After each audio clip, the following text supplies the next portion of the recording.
Hey folks, my name is Andy Sido. Welcome back to another episode of Middle Class Rockstar. My guest this week is singer, songwriter, performer, and producer Jackson Emmer.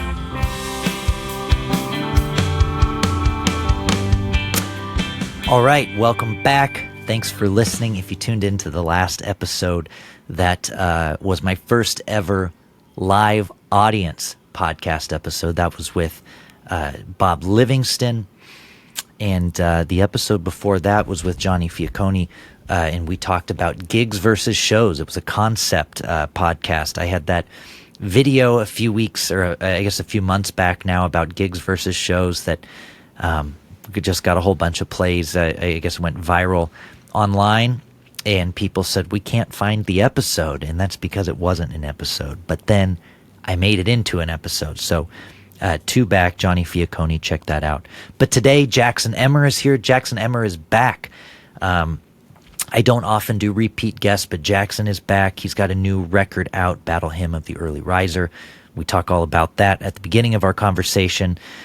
He's an award-winning singer and songwriter and folk singer from Santa Cruz, California. The new album came out just this past June. It explores themes of family, parenthood, broken dreams, and steady bonds. Emmer's writing is often compared to the late greats of the 70s Texas troubadour scene. Think witty and gritty, cheerful and lonesome, a poet bleeding while you tap your toes. He frequently writes with the likes of Tom Paxton, and Tim O'Brien is a wonderful songwriter. He occasionally writes with his pal Andy Sido as well.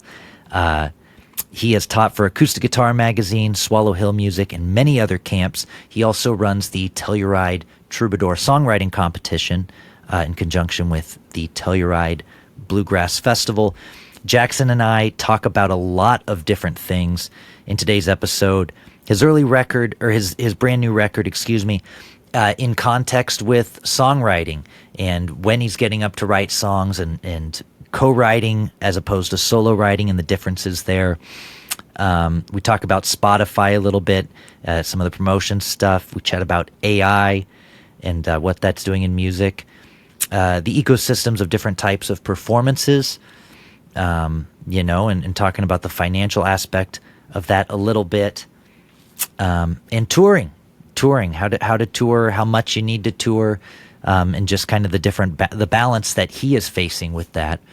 And I think hearing what he says, kind of as a listener, if you're an artist, it can kind of make you think about what your balance is and maybe if there's a change you want to make or maybe not. But anyway, let's jump into the show. If you like what you're hearing, take just a quick second and give this podcast a 5-star rating and review wherever you're listening, or if you're watching on YouTube, subscribe to my channel. That would be wonderful. By the way, you can watch on YouTube now. This entire episode is on YouTube if you want to see our pretty faces. Other than that, Patreon. I'm on Patreon at andysido.com. Patreon.com/AndySido, SYDOW. That's it. Let's jump in and do the show. Here's my conversation with Jackson Emmer. Jackson, what's going on?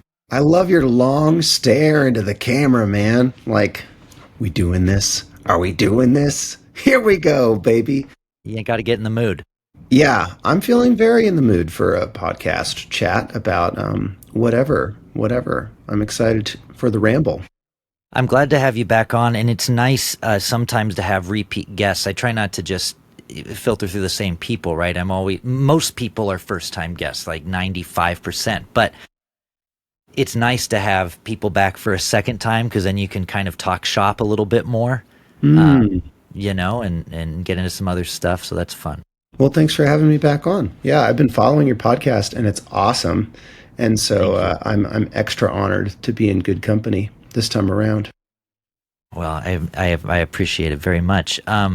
Well, before we spin off into whatever we spin off into, let's just start with the record. Let's start there. You've got a new record out, came out on June 13th, Battle Hymn of the Early Riser.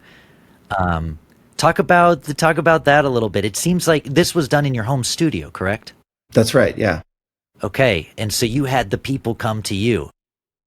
So I live in Santa Cruz, California now, and when I moved there, I built a little studio in the garage, and it's really modest. It's a couple mics and a an input or an interface, like really nothing fancy. But I had the idea to do this record there, and I wrote it there, often writing between 4 and 5 a.m. because my daughter is 4.5 now. And so she was about 3.5 when I wrote this and recorded it.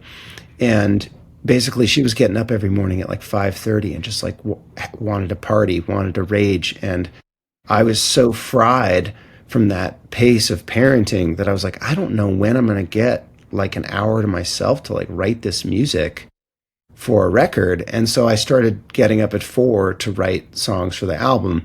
And so morning became a theme of the record, and like the exhaustion of being a new dad also became a theme on the record. And so I sort of thought, as long as I'm doing all of this creating the world and the songs here at my house, I want to record it here too.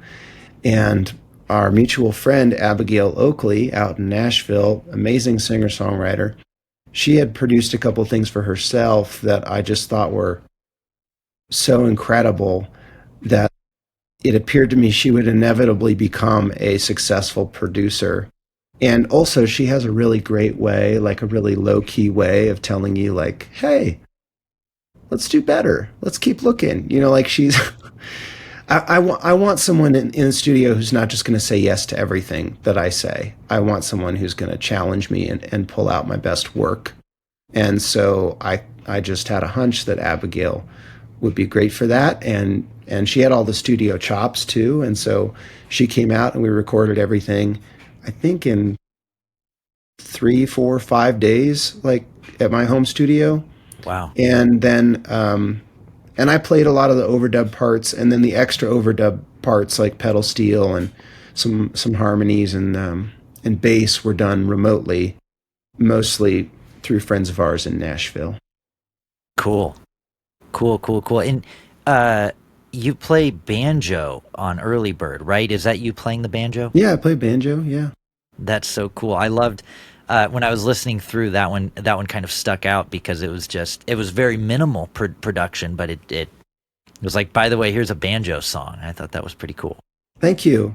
Yeah, I've had a series of games I play at the house, which I call B and Bubble Bath. So it's like blues and bubble bath, banjo and bubble bath, X and bubble bath. So I'll like play banjo while my daughter takes a bubble bath most nights, and I've been doing that a couple of years. I've been playing banjo a while, so it wasn't like totally out of the blue, but after doing that, for a couple of years, I was like, maybe this belongs somewhere on the record. Like it's part of the culture of this era of parenting I'm in, and so yeah, it made it on there, and the whole idea was to have it be totally solo acoustic.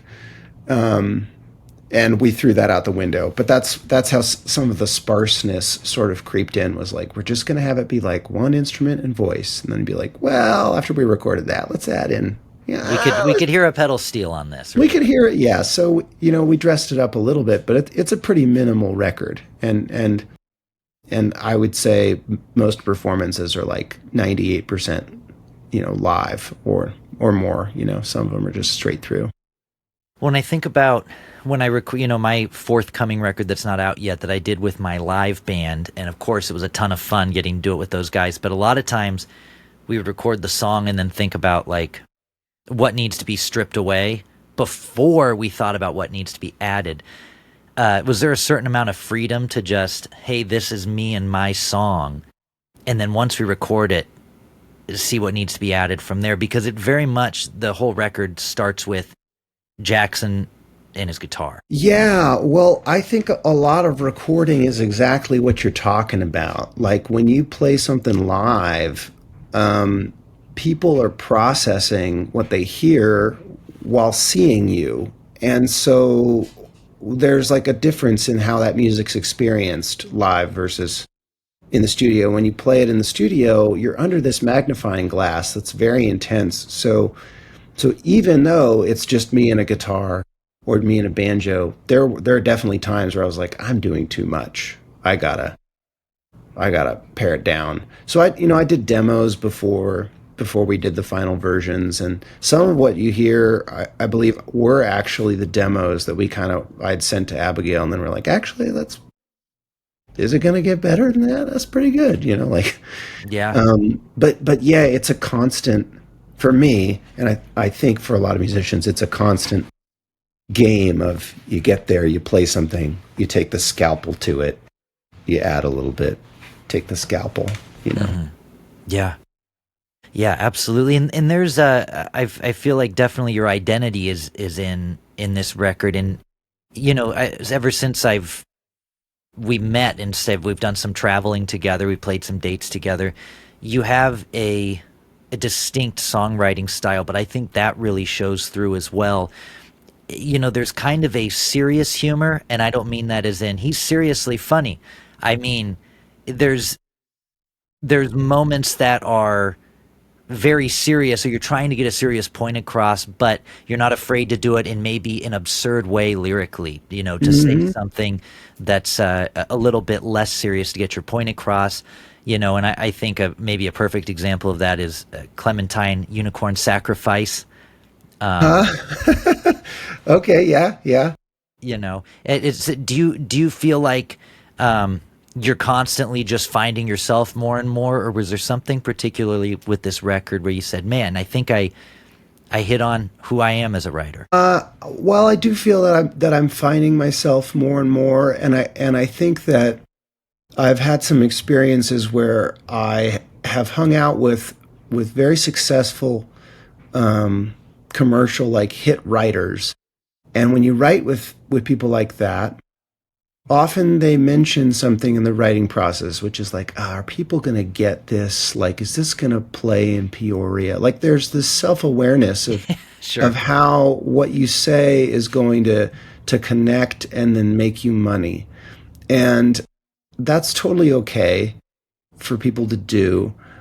There have been points in my writing where that crosses my mind, but I think largely for this record, I was able to turn the volume all the way down on that concept. Like I just wrote, I mean, I wrote a bunch of other songs too, but I just wrote things that I thought were interesting, or things that I loved, or things that I thought captured how I really was feeling. And I also wrote things like a couple of years ago that I thought were I didn't really know how to connect to them yet, but then they would just be stuck in my head for 2 years, and I was like, wow, this is like an anthem for me that I didn't know I needed. And like Hickory Street, Jericho's Diamonds, Dinosaur Bones. Those are three songs just off the top of my head that I wrote over the past couple of years that I didn't know would be part of this collection. I didn't know they would last, but they certainly weren't written for anybody but me. And just through the process and through living for 2 years, it was like I had written my own soundtrack that I didn't know I needed. And then I was just like, I got to record them. They're part of me now. They're part of my life now. Well, I wonder too if that is that way of writing. I mean, I certainly feel more satisfaction when I write that way. And maybe some of that goes towards co-writing versus solo writing. Maybe it's who you're writing with. Maybe it's your mindset. Maybe it's a little bit of all of them. But I do, I mean, I can say lots of things about social media that I don't like.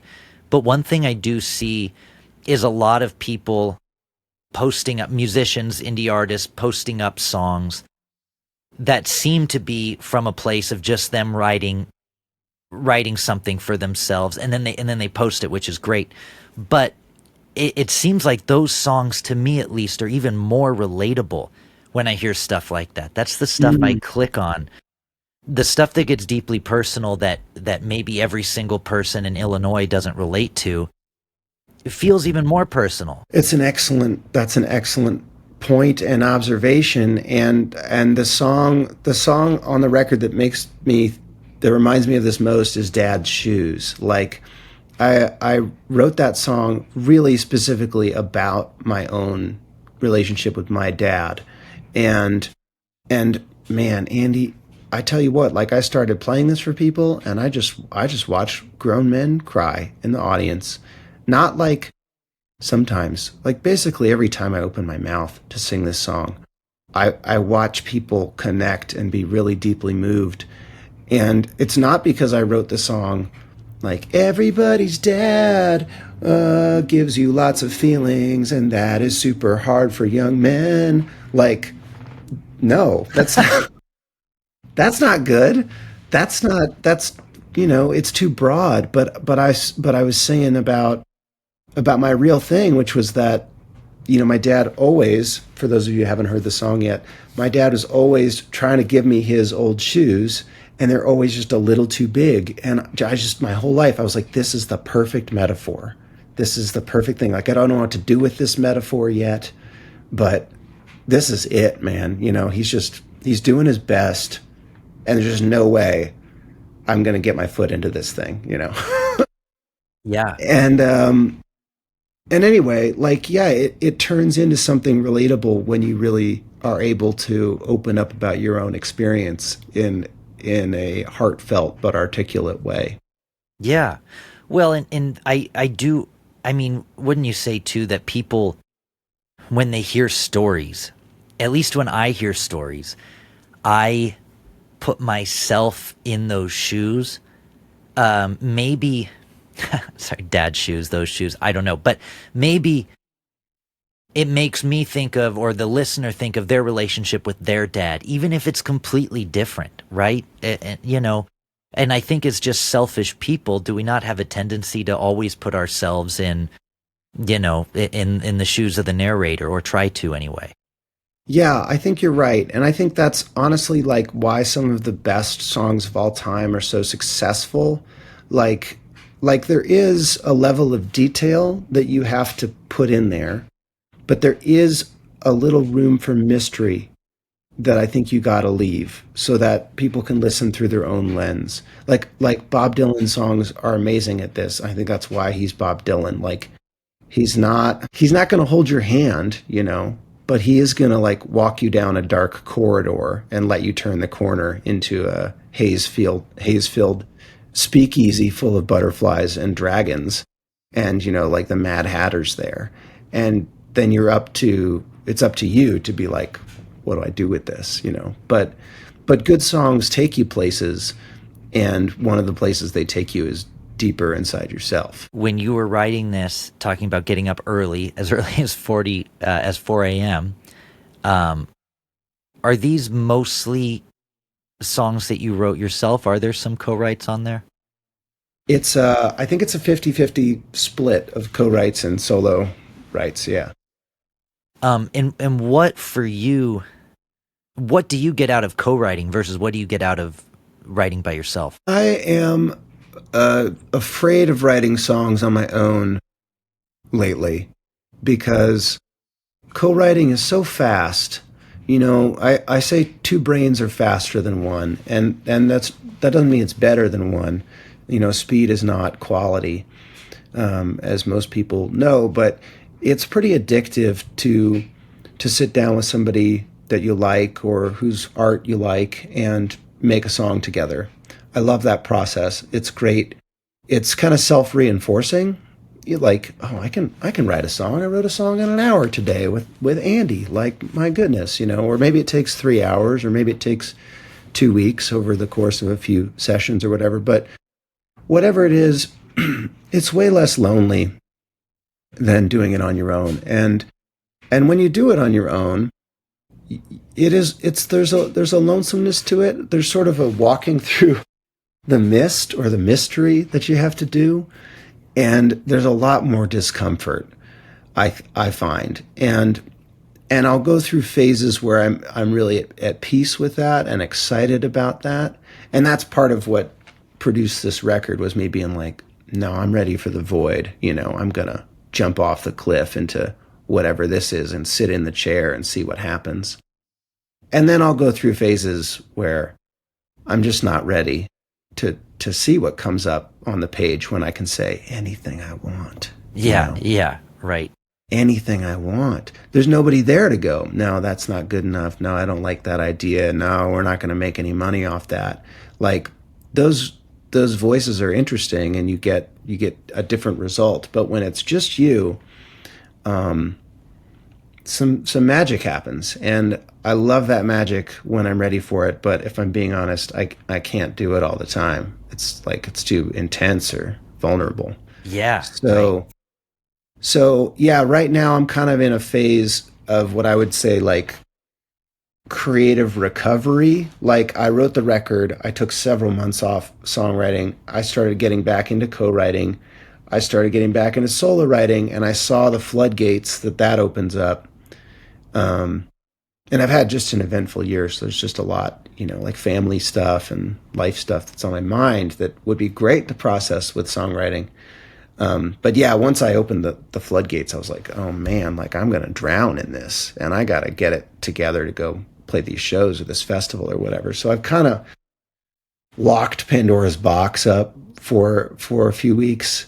But yeah, once I get home in a couple days, it's gonna be don't send those emails all day. Sit down in the chair and Yeah. search yourself and write something. It'd be, because I want to write the next record. We were talking about that a little bit Yes. before. And yeah, I'll have to sit with myself and see what shows up. So when you're sending emails, and also thinking about how you need to sit down in the chair and write songs, do you have a way of coping with that? It is so difficult with a phone at your fingertips, and there's always an email that not only could be but probably should be sent. That never goes away. How do you sit with yourself and find that time to be creative? I don't write with a phone anymore in the room, basically, or if I do, it's off, or it's often on the other side of the room, because the phone is such a distraction. Even if you're looking for like a rhyme, it's too seductive. It's just it, and I find it shuts my brain off, my creative brain. So that's one thing, and the other thing is kind of connected to what I was just talking about, which is that I don't have to be creative and writing all the time. Like I'll pick 2 weeks where I'm going to get up at 5 and I'm going to write from 5 to 6, and that's just what we're doing. We don't have to do that forever. We don't have to do that for a month. We don't have to do that for a year. But for 2 weeks, we're going to hold this schedule. And the same thing could be true for writing after the gym. I'm a gym rat now. I got addicted to going to the gym. But so like, You're in California now, pal. that's right. I'm going to bleach my hair blonde next. Talk like this, man. Um, yeah. So, yeah, whatever it is, like I set a schedule, and I try to hold myself to that. But the schedule is not never ending because that's too much pressure. So it would be like for 2 weeks, Mondays and Tuesdays, I'm going to write from 9 a.m. to noon, and then you still have, the afternoon, or Wednesdays through Fridays, you're going to do your email stuff or whatever. But 2 days a week, if you do 2 days a week of writing, I think you'd be surprised what you can create. And if you write 5 days a week, you will have a new record pretty quickly if you stick to it. Right, right. And you're talking about starting the new record, a new record, thing. Do you have any concepts yet? No, no comment. Not even an instrumentation idea or anything like that, or I heard this record and I'd like to make something like that. Well, like you, I've got 3 or 4 or 5 different ones I want to make, all at one time. And the short answer is that I haven't honed in on what I really want it to be. But I don't think I need to know ahead of time. I think like I have to do the thing we're talking about, which is just make time to be in the chair and see what arrives in this season, and then that will give me the direction. If I find that if I if I have an idea, like you said I'm going to make this country record. I can think I'm going to make a country record, and then I start writing, and it's just like, no, this is not that. And maybe other people can do that they can put the fence up first, but I'm more comfortable wading into the abyss and seeing what shows up and then going, oh, I kind of think maybe this is what's next for me. And then I put the guardrails up and try to get it across the finish line with the vision in mind. Sure. Find out where it is you want to build the property before you put the fence up. Something like that, yeah. Yeah. I just came up with that. I liked it. So you have gone through phases of playing a lot, traveling a lot, and playing and traveling a little bit less. And you've been chatting with me about maybe scaling back your tour schedule a little bit. What does that look like for you going forward?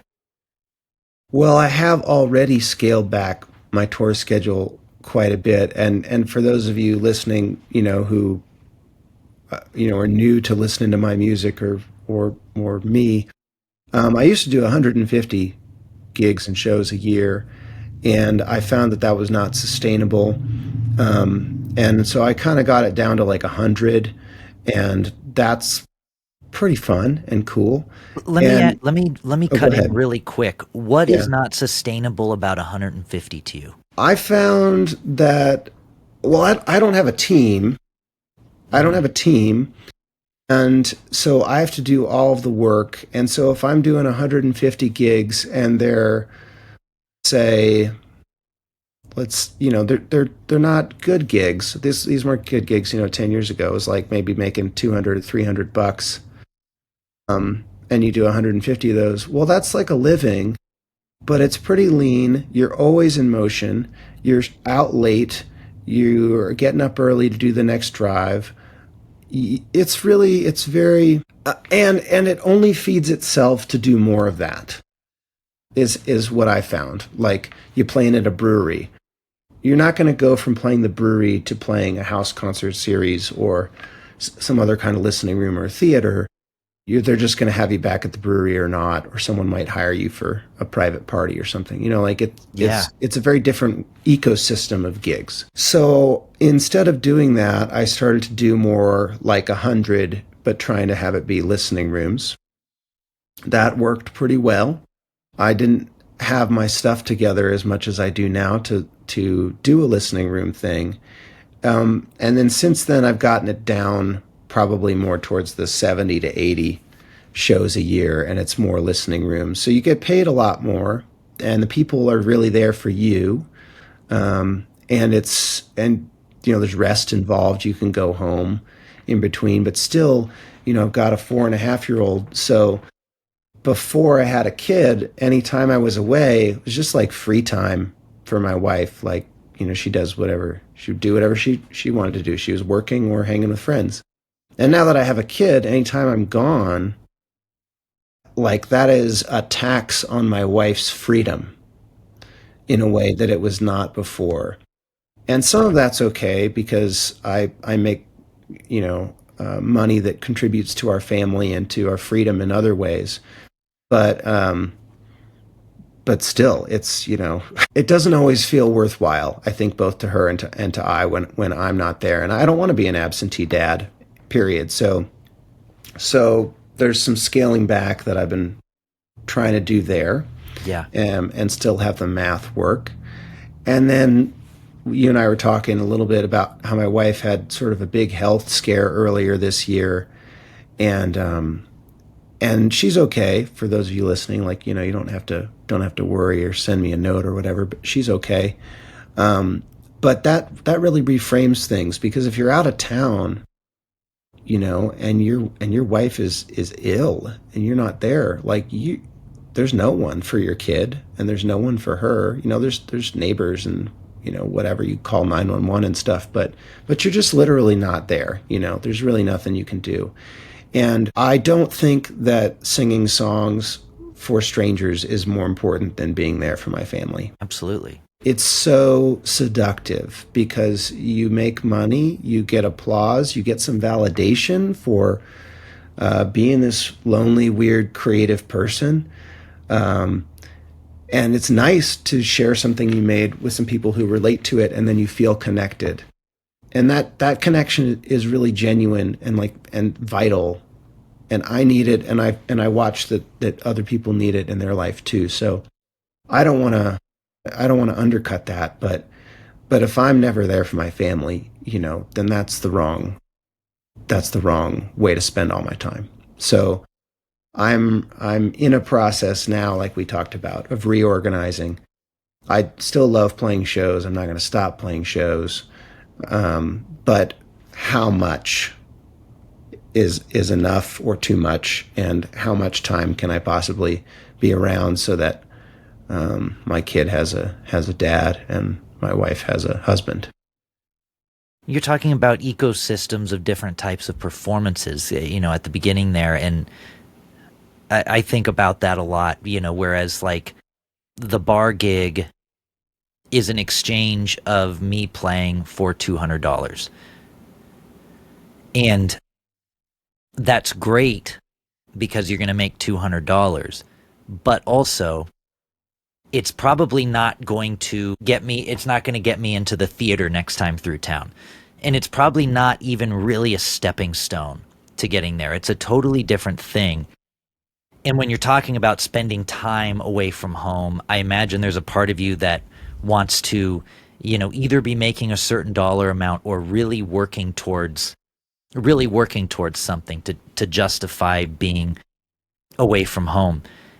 For the shows you are taking now, whether it be a festival or a listening room, is there a part of you that's thinking about, hey, I want to do this listening room as a stepping stone to do this theater, more money, more fans, bigger? Are you thinking like that at all, or are you saying, okay, here's my dollar amount I want to get to, and I want to do it in this amount of shows, ready, go? Well, also, like, are my answers the right length for this show? Am I talking too much or too little? No.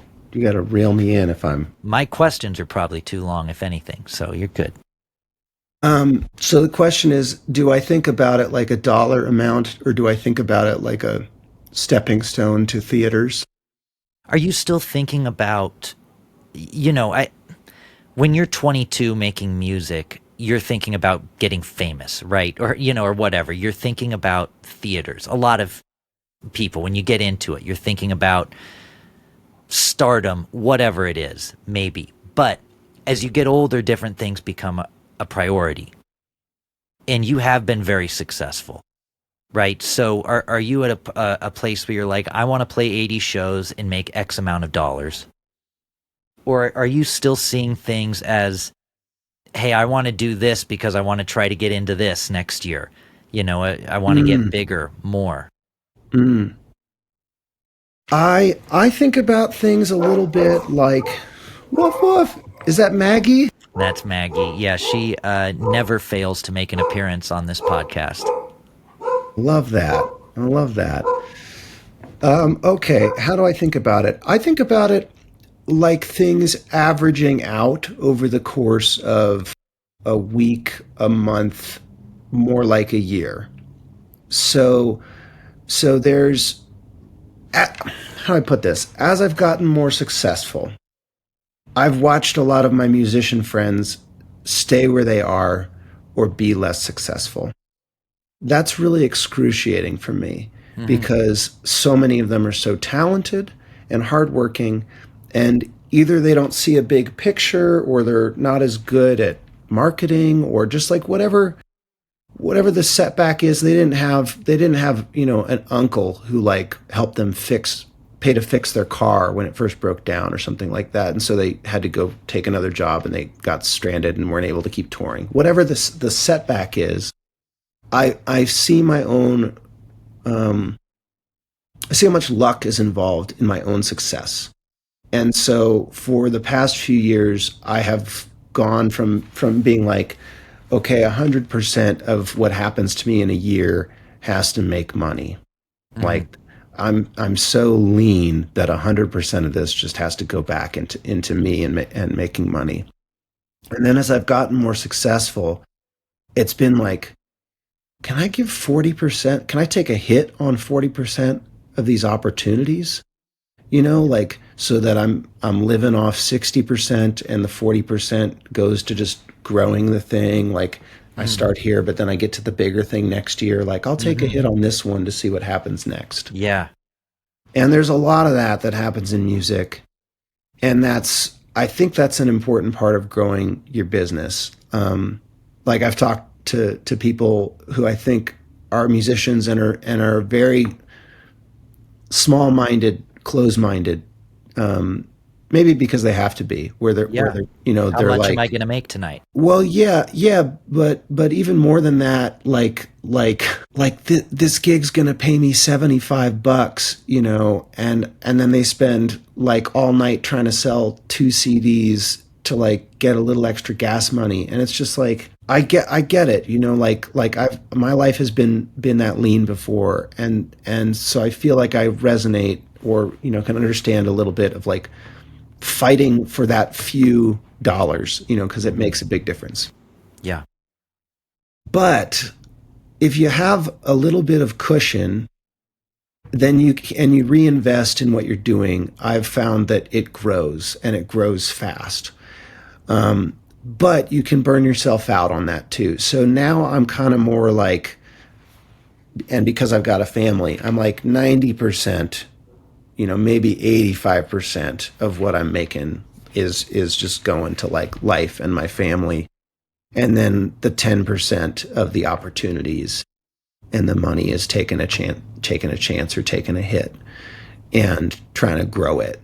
And so that's kind of more how I think about it, like, yeah, there's a dollar amount that I want.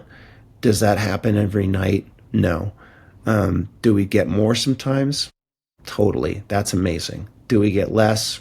Absolutely. Does it average out on a tour and a year? Yeah. Yeah. Hmm. Um, Sure.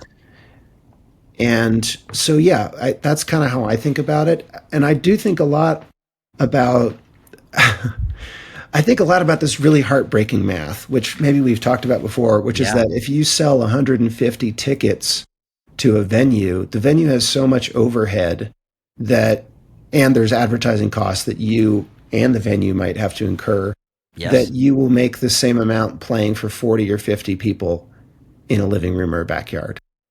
And to make that jump from 50 people to 150, it's so much easier to get 50 people in a ton of towns than it is to get 150 in 20 towns or 30 towns or 50 or whatever. Like that's the biggest gap, or the biggest jump that you have to make. And then once you make that jump, if you're selling 200, 300 tickets, you're in the ecosystem of Ticketmaster and whoever else.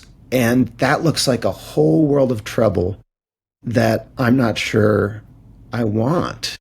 Like, like just for the sake of money. Like, who was it?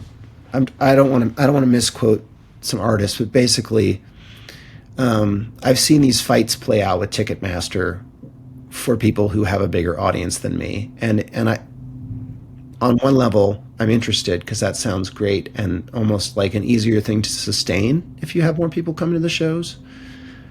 But it's been such a gift to just be getting 50 to 100 people, because it's like the overhead is low and you're just doing this thing, and it's very grassroots, and people seem to have a good time, and you're accessible, and the opportunities keep coming.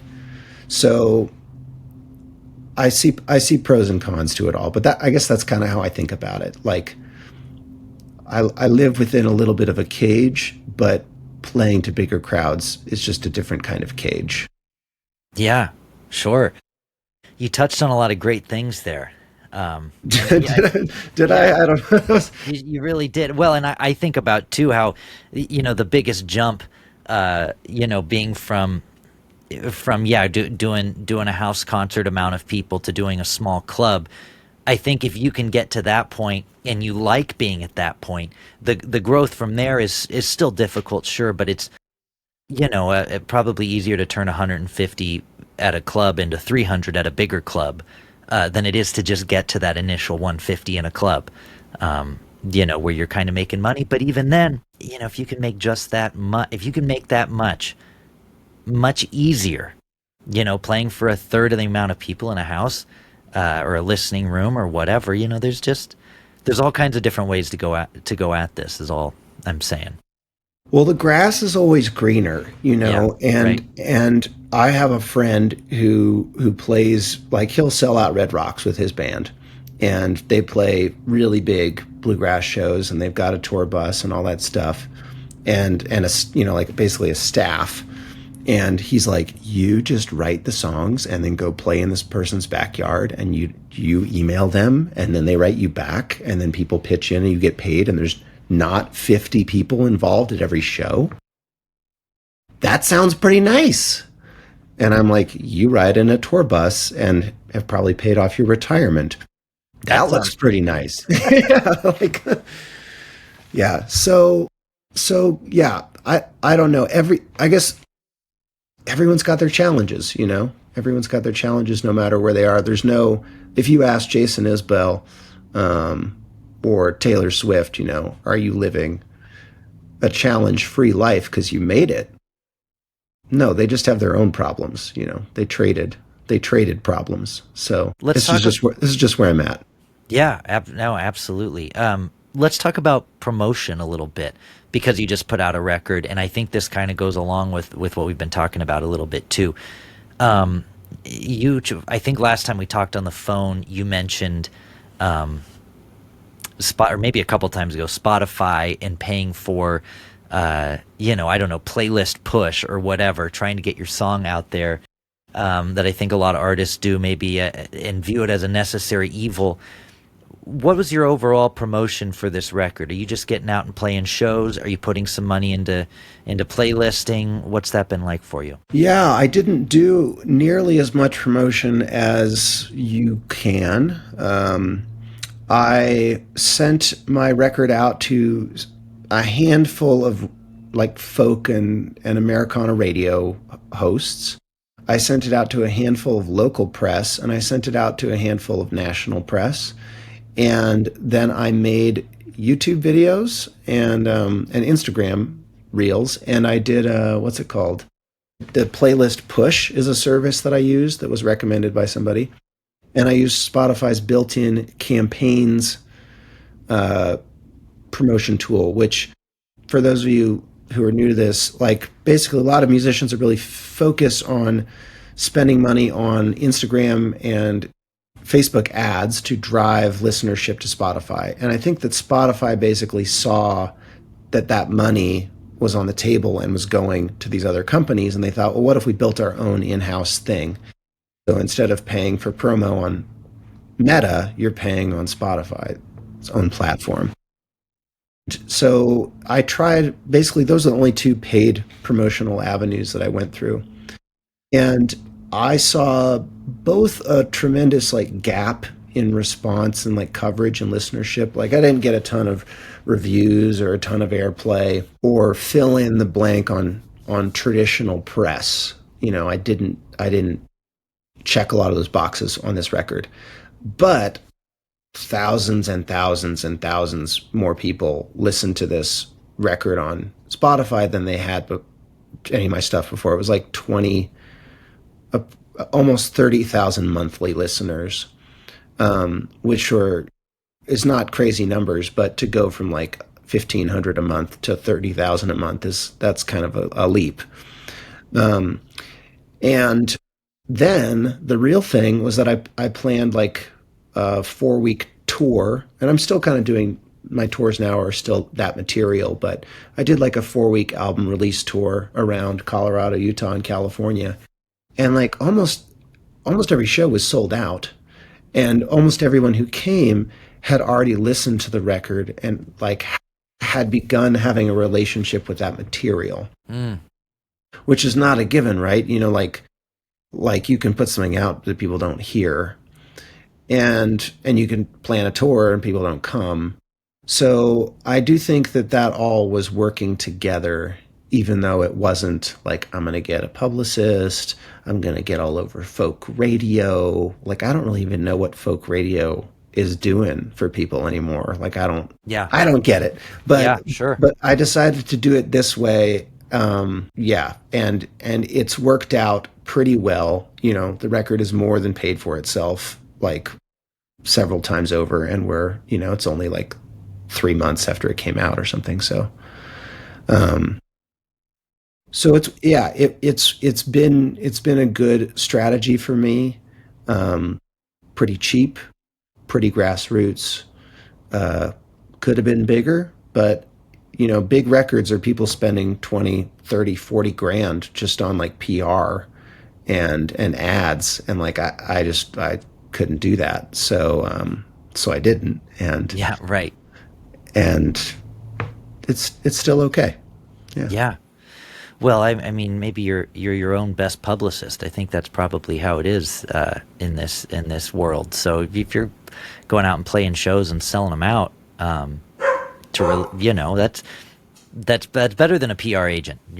A PR person in a lot of ways. Well, yeah. I mean, yeah, playing shows and selling them out is kind of as good as it gets. Like until you sell out a bigger room. Like that's what you're trying to do, and not just for financial reasons.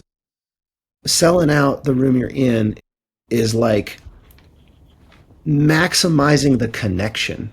Like like when there's dead space in a room, you can still totally have a great show, and the connection is like real. But when it is full, things are humming and people are like extra excited and extra grateful to be there, and so am I. Like I'm not like walking around 3 feet off the ground like I sold out this room, like look at how cool I am. I'm more like tonight's going to be good. Everyone here wants to be here, and let's do this together. And so I don't know.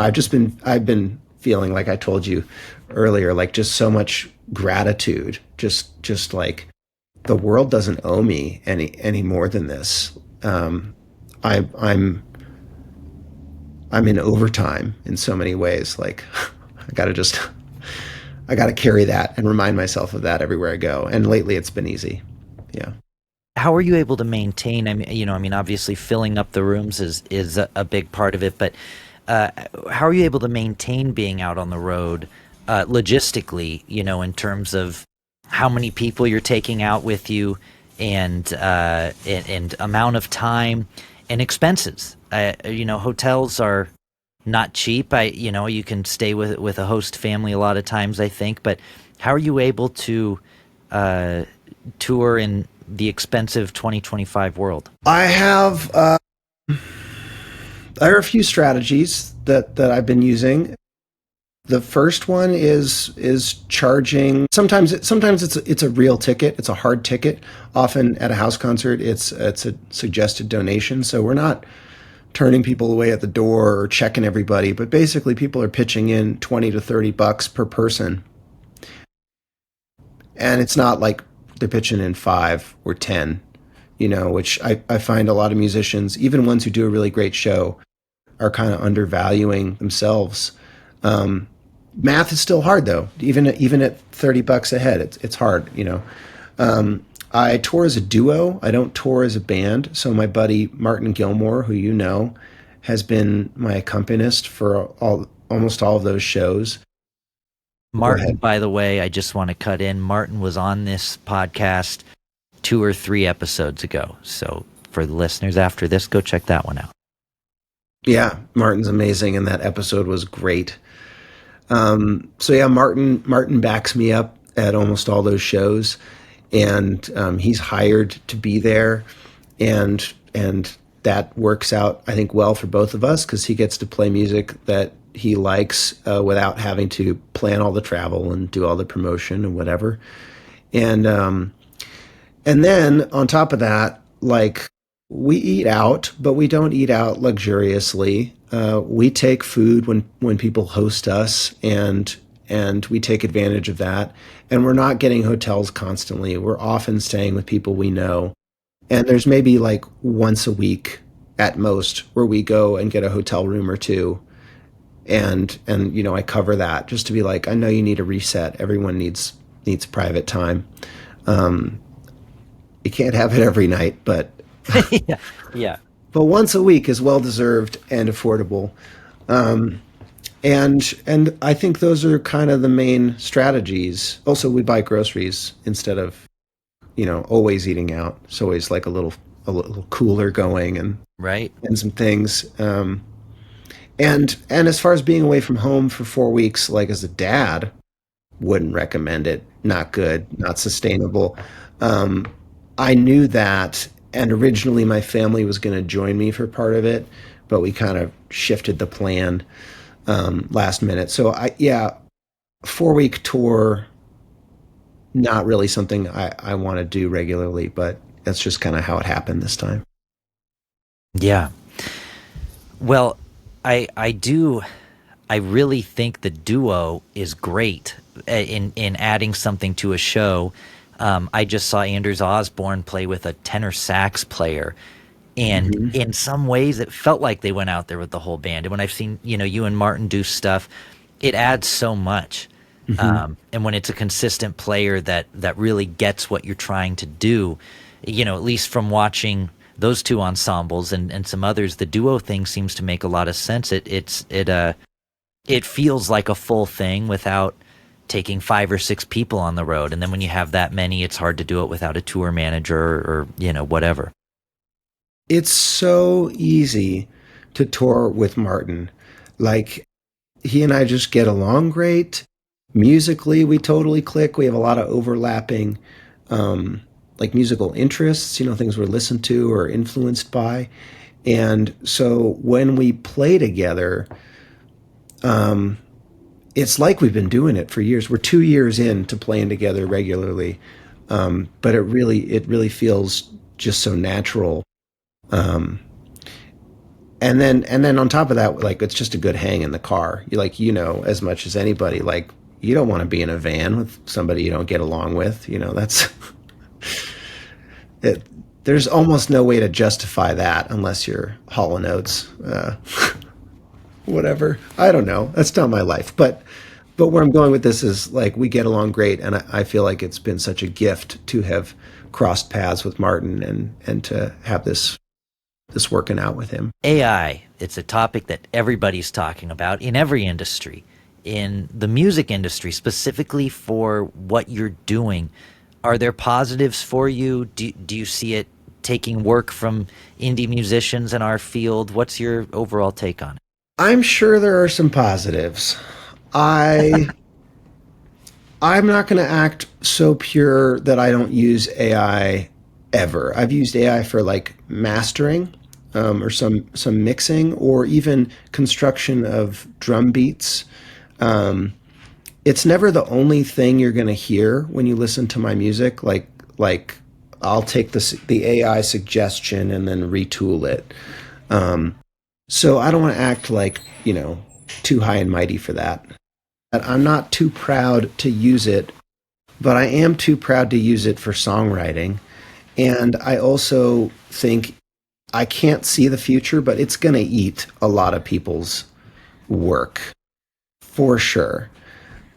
I also think that if you're a more mainstream artist, or side person or something, like, it's probably going to eat your thing first, because it's aggregating and making decisions based on the most popular art, like, ever.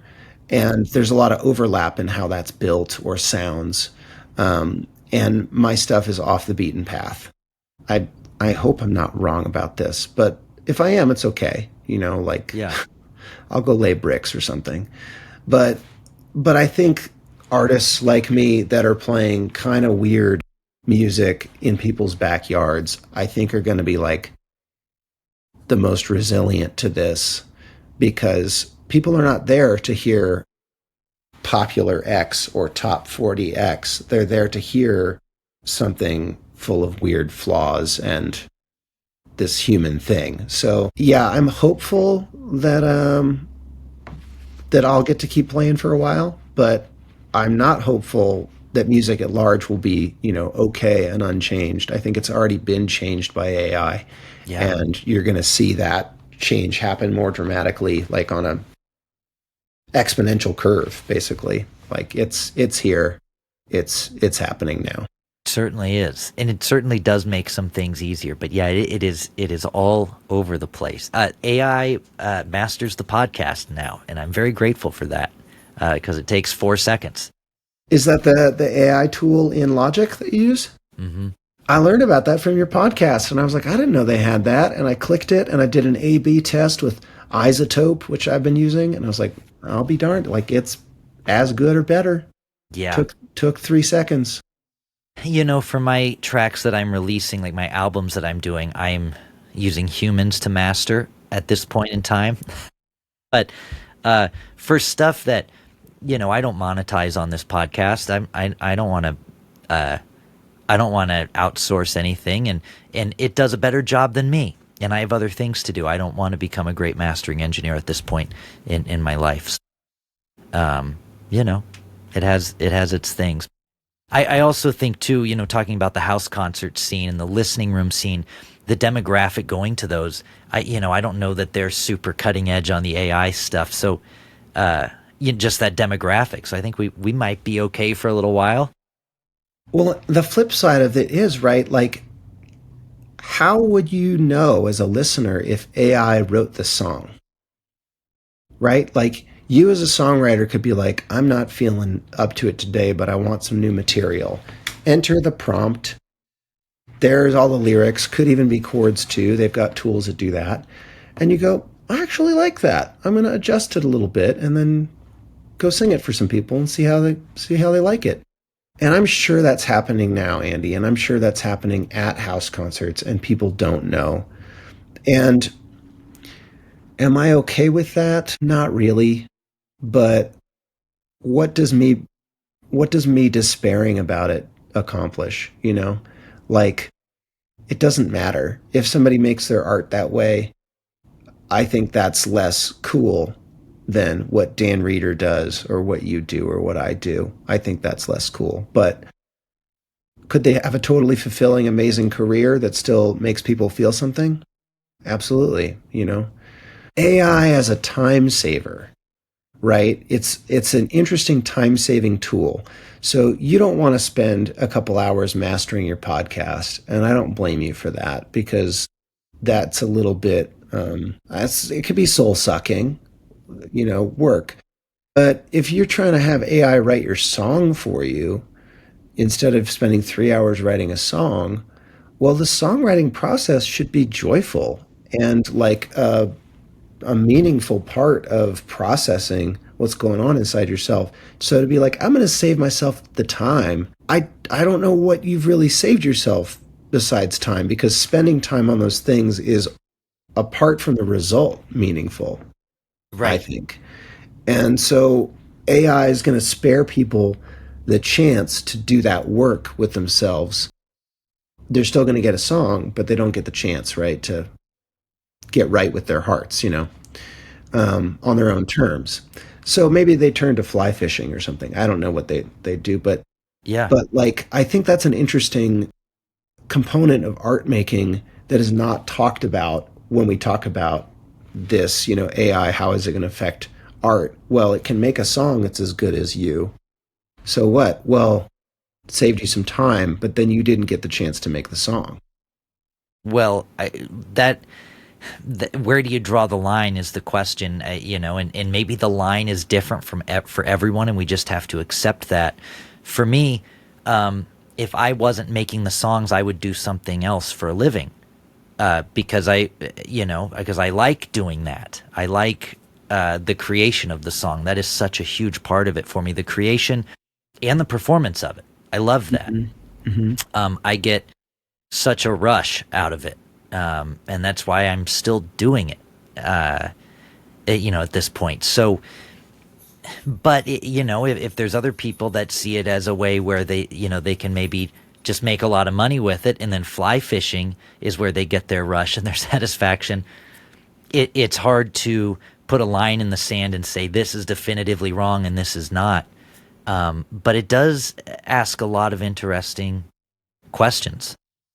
Well, and this is far from the first time that technology has affected the music industry and people have had to ask some hard questions. Like, I had friends who played in bar bands, like working bar bands in the 70s, 60s and 70s, and they were playing 5 or 6 nights a week. You do 2 sets, and that was their life. And then DJs showed up, and all of a sudden, oh, we don't need a band 6 nights a week. We're going to play the record. They go, what?